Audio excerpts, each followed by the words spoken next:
Salut! Eu sunt Vlad și bine v-am găsit la un nou episod de Airsoft. Astăzi vă vom prezenta un M14.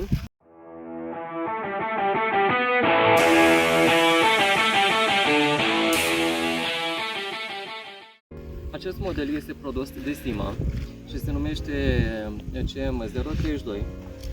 Arcul, adică cel din fabrică, are o putere de 1,42. Pachetul, știți, cei ce ați mai cumpărat de la Sima arme Airsoft, știți cum arată un pachet. Și în acel pachet, când îl cumpărați, mai vine cu un arc bonus de 1,3 juli, dacă în cazul în care vreți să participați pe teren cu M14. Încărcătorul. Pachetul conține un singur încărcător cu bile, adică acest încărcător pe care îl vedeți conține în jur de 400 de bile. După cum puteți vedea, se pune încărcătorul și atât. Nu are blowback, oricum stilistic arată foarte bine, chiar dacă nu are blowback. Modul de tragere este și automat și semi-automat, adică în momentul de față este pe automat, arată, acesta este selectorul de foc de fapt, aici scrie automat și uitați, tot aceasta este piedica, evident că la M14, și acum îi facem un test de tragere. După cum puteți vedea, pe automat. Acum când îi dăm pe semi-automat, vedeți că automatul în cealaltă parte. Acum îi facem un test cu semi-automat.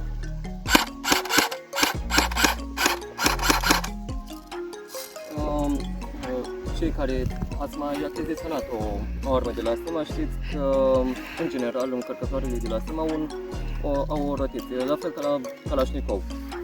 O rotiță prin care se încarcă bilele și ar trage, dacă în cazul în care se termină.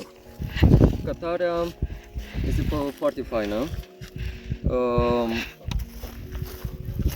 După cum puteți vedea, o dăm înspre stânga, spre dreapta, depinde cum bate vântul.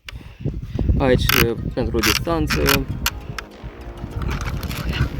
Are un blocator, deci blochează foarte fain, după cum puteți vedea. Nu știu cum să o țin.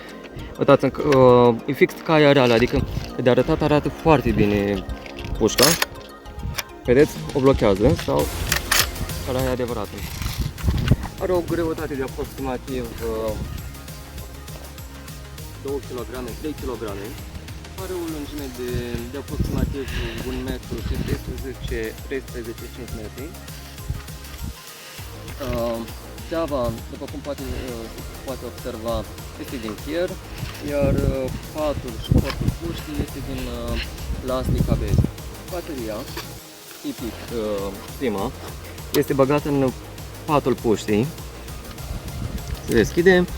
După cum puteți vedea bateria înăuntru în patul puștii. Aceasta este compatibilă și cu cea de la Kalashnikov. Pachetul conține o curea tactică pe care am pus-o pe pușcă, un încărcător, un singur încărcător, acumulatorul cu încărcătorul acumulatorului, pușca, evident, o pungă cu 300-400 de bile, dar alea sunt de 0,20. Eu folosesc de 0,25 sau depinde dacă îmi găsesc de 0,28 de grame. După cum puteți observa, aici această rotiță reglează pop-up-ul. La Kalashnikov se află în partea închizătorului, aici se află la încărcător. Vă mulțumesc pentru vizionare. Vă rog să nu uitați, dacă vă place ceea ce facem, să dați un like și un subscribe.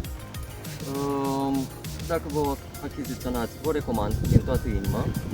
Este chiar foarte bună, de fapt. Și pe data viitoare.